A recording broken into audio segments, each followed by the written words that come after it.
le monde tourne. Direction la Birmanie, refusant de tirer sur leurs concitoyens. Les informations pullulent. Tout de suite, voici les informations. C'est le moment d'ouvrir la page internationale avec Erlich Dorelas depuis Boston, Massachusetts. Lundi 29 mars 2021, première sortie de la page internationale au Grand Journal du 14h. Présentation Erlich Dorelas depuis Boston, la capitale des grandes universités du monde. Bonsoir Joannel, bonsoir Roubans, bonsoir aux auditeurs de la radio évangélique Hosanna 102.3 FM à Jacmel. Oui, c'est la semaine sainte. Joyeuse semaine sainte à tous et à toutes. Tout de suite, voici les informations. L'horreur de la répression militaire en Birmanie. En Birmanie, plus d'une centaine de personnes sont mortes, dont des enfants. Les condamnations internationales sont unanimes après ce week-end sanglant. Malgré le danger, les manifestations continuent. Voici un reportage signé Euronews. En Birmanie, malgré le danger, les manifestants pro-démocratie sont retournés dans les rues après la journée la plus meurtrière depuis le coup d'État de février. La mort samedi d'une centaine de personnes, dont 7 enfants, porte à plus de 459 le nombre de civils tués, selon une ONG locale qui recense le nombre de morts depuis le putsch. Certains manifestants, principalement des jeunes, se défendent avec leur propre arsenal artisanal, composé d'arcs, de flèches et de cocktails Molotov. Jusqu'à présent, leur but principal semble être de créer de la fumée pour confondre les forces de sécurité qui ouvrent le feu sur les civils. Les funérailles des manifestants tués dans les violences sont désormais quotidiennes. Chacune d'entre elles attire de grandes foules. Les forces de sécurité sont accusées de tirer sans discernement non seulement sur les manifestants dans les rues, sur les maisons voisines, mais aussi sur les cortèges funéraires. L'Union européenne, comme le président américain Joe Biden, ont condamné une escalade de la violence inacceptable. C'est terrible, c'est absolument scandaleux. Et d'après les rapports que j'ai reçus, un nombre impressionnant de personnes ont été tuées de manière totalement inutile. Outre le déchaînement de violence contre les manifestants, l'armée continue également à s'en prendre aux combattants de l'ethnie Karen dans l'est du pays. Environ 3000 villageois du territoire Karen ont fui vers la frontière thaïlandaise dimanche après des bombardements de l'aviation militaire birmane. Direction la Mozambique, des dizaines de civils tués lors d'une attaque djihadiste. Au Mozambique, des milliers de personnes tentent par tous les moyens de fuir le nord-est du pays. Le 28 mars, la ville portuaire de Palma est tombée aux mains de groupes djihadistes après 3 jours de combat. Des violences qui ont fait des dizaines de morts et des centaines de disparus. Voici un reportage signé RT. Dans le port de Pemba, des dizaines de personnes espèrent voir leurs proches arriver sur l'un des bateaux. Depuis mercredi, je n'ai pas de nouvelles de ma famille, ni de ma femme, ni de mes enfants. Depuis plusieurs jours, des milliers d'habitants de Palma fuient les violences après une attaque djihadiste d'ampleur inédite dans cette petite ville portuaire du nord-est du Mozambique, à la frontière avec la Tanzanie. Des dizaines de civils ont été tués, dont 7 dans une embuscade en tentant de s'échapper d'un hôtel où ils s'étaient réfugiés.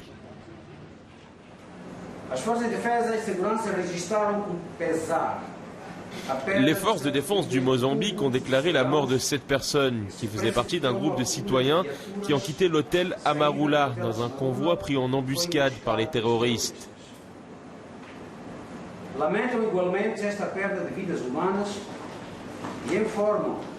Elle déplore cette perte de vie humaine et informe qu'elle continue à développer en ce moment des actions concertées visant à éliminer certaines poches de résistance et les foyers terroristes sporadiques déjà localisés.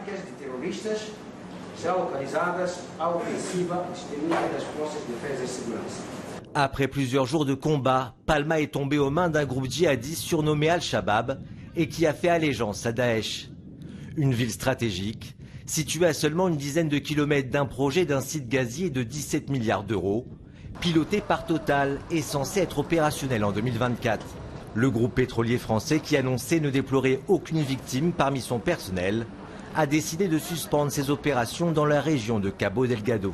Total suit très attentivement l'évolution de la situation en liaison avec les autorités et avec les équipes sur place. La remobilisation du projet qui était envisagé en début de semaine est bien sûr suspendu. Une province en proie depuis plus de 3 ans à des attaques djihadistes. Selon le Haut Commissariat des Nations Unies pour les réfugiés, plus de 2000 personnes sont mortes dans des violences depuis octobre 2017. Aux États-Unis, le procès de Derek Chauvin s'ouvre réellement ce lundi à Minneapolis. Le policier blanc est accusé d'avoir tué George Floyd il y a près d'1 an. La mort de cet Afro-Américain a entraîné une vague historique de colère contre le racisme dans le monde. Voici un reportage signé TV5 Monde. Rassemblés dans cette église de Minneapolis, ils chantent et prient tous ensemble une dernière fois. Famille et amis de George Floyd, mais aussi manifestants des droits civiques attendent beaucoup du procès à venir. Le moment est venu pour ce pays de montrer que personne n'est au-dessus des lois. Que le fait d'être policier ne vous donne pas le droit de faire ce que vous voulez. J'ai la foi et cette affaire ne brisera jamais ma foi. J'ai foi qu'il va être condamné.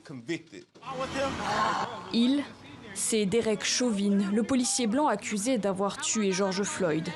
Une longue agonie, près de 9 minutes, durant lesquelles il est resté agenouillé sur le cou du quadragénaire noir, plaqué au sol et menotté. À 16 reprises au moins, George Floyd le supplie d'arrêter. En vain. L'image, terrible, a fait le tour du monde et déclenché des manifestations géantes contre le racisme et les violences policières dans le monde. Alors à quelques heures de l'ouverture du procès, pas question de relâcher la pression. On espère que l'accusation va réussir à obtenir une condamnation. Sinon, on espère que le square George Floyd va rester fermé pour témoigner de l'injustice de cette ville, de cet État et de ce pays envers les personnes noires, brunes et indigènes. Derek Chauvin, inculpé de meurtre et d'homicide involontaire, plaide non coupable. Selon son avocat, il n'a fait que suivre les procédures. La défense soutient que George Floyd est mort en raison d'une dose de fentanyl, un puissant analgésique qui peut entraîner une détresse respiratoire. L'autopsie en a révélé des traces dans le corps du quadragénaire. Considéré comme l'un des plus grands de ces dernières décennies, ce procès suscite d'immenses espoirs. Mais l'histoire rappelle qu'aux États-Unis, rares sont les exemples de condamnation de policiers blancs. Al-Shabaab appelle à frapper les intérêts américains et français à Djibouti. Le groupe djihadiste basé dans la Corne de l'Afrique a appelé à faire des intérêts américains et français à Djibouti la priorité absolue de leur cible. Voici un reportage signé Africa News. C'est une menace prise très au sérieux par les forces armées américaines. Dans un message audio diffusé ce week-end, le groupe djihadiste Al-Shabaab a appelé à frapper les intérêts américains et français à Djibouti.